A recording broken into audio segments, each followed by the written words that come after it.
Sa number 10, Super Typhoon Bavi, ginapaabot nga magasulod sa PAR karon sa gab-i ukon bwas sa kaagahon. Kung makasulod na sa Philippine Area of Responsibility ang bagyo nga may international name nga Bavi, tawgon ini nga Inday.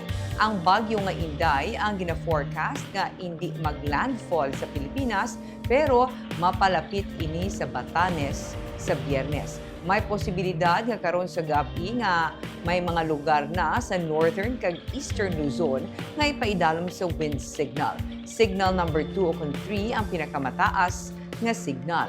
Bangod sa bagyo, liwat nga magabalik ang hangin habagat nga amo ang magadala sa mabasto nga hangin sa western nga bahin sang Pilipinas.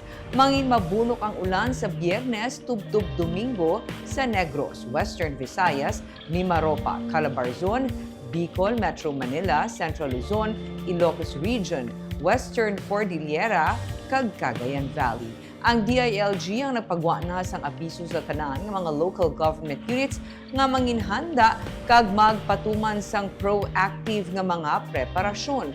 Ang Canlaon City ang nagsuspend na sang klase subong nga adlaw tubtub sa bwas bilang preparasyon sa maulan nga panahon dala sang bagyo.